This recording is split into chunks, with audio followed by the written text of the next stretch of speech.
Welkom by hierdie week se ANT Wildoorsig. Ek kyk hierdie week na teelgroep, maar ook na manlike dierpryse vir elke spesies met pryse wat nou bietjie onder druk kom, soos die seisoen tot 'n einde kom. Als in hierdie week se episode, so moet dit nie misloop nie. Julle het ANT gebou tot waar ons vandag is, met meer as 1.2 miljoen kyk net oor die afgelope maand. Elke kyk, elke deel en elke kommentaar maak vir ons 'n verskil. Daarom wil ons opreg dankie sê aan elkeen wat ANT oor die afgelope paar jaar ondersteun het. Sonder julle sou ons eenvoudig nie gewees het waar ons vandag is nie. Kom ons begin dan weer by die nuutste pryse. Alle pryse het dan so klein bietjie teruggesak die laaste week, maar regtig nie baie nie. Springbokke het gebly op R5.300 met ramme 2% laer rondom R12.750. Rooibokke styg gemiddeld na R2.670 met rooibok ramme 2% laer op R9.650.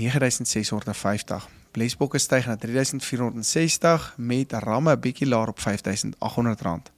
Gemsbokke verhandel steeds op R17.000 gemiddeld, terwyl die bulle dan op R33.200 ingekom het laas week. Blauwille beeste bly op R6.460 gemiddeld, maar het die bulle se pryse met 1.3% gedaal na R18.300 laas week. Familiegroepe onder intermediêre wild het Kaapse elande dan gestyg na R17.200 per dier, met bulle nou op R35.400. Kudu staan op R12.750 met kudu bulle op R53.200. Njala styg na R9.675 met bulle op R25.400 laasweek gemiddeld. Rooi hartebeeste staan steeds op R10.830 met die bulle op R18.800 laasweek. Letjies bly sywaarts op R8.170, maar sien ons dat die ramme op R27.000 ingekom het laasweek. Hoorware wild het almal dan onveranderd gebly as ons net na die teeldierpryse kyk, maar sien wel daar's beweging in die bulpryse. Livingston eland bulle het op R128.000 ingekom. Baster gemsbokke se bulle het 1.4% gesak na R144.000 met buffel bulle wat so 2% styg na R146.100. Swart wit pens bulle het dan ook bietjie laer verhandel op R65.700 gemiddeld laasweek. Teelgroepe onder kleurvariante het ook meestal onveranderd gebly, met wit blesbokke op R4.260, wit blesbokke ramme het ingekom op R7.450. Swart rooibokke is steeds op R16.280, maar sien wel dat die ramme so 2% daal na R29.500. Wit flank rooibokke staan steeds op R16.560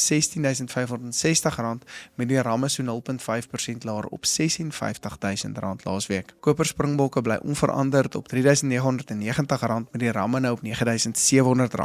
Swart springbokke staan op R3.170 met die ramme nader aan R8.600. Wit springbok teelgroeppryse staan onveranderd op R8.520 met die ramme se pryse op R14.600. Gouwille beeste daal ook na R9.210 met die bulle laer rondom R27.400. Koningswille beeste staan steeds op R30.000 per dier gemiddeld, maar dis redelike ou pryse, maar sien ons dat die bulle met 0.4% gedaal het na R109.000 gemiddeld laasweek. Laat weet my wat julle dink van hierdie pryse, wat julle in julle streek sien en wat ek en Franco oor volgende week kan gesels wat vir julle bekommernis tans is. Baie dankie dat jy ingeskakel het hierdie week. Skakel gerus in volgende week wanneer ons weer vir jou die nuutste prys en nuus in die wildsbedryf van Suid-Afrika bring. Tot volgende week.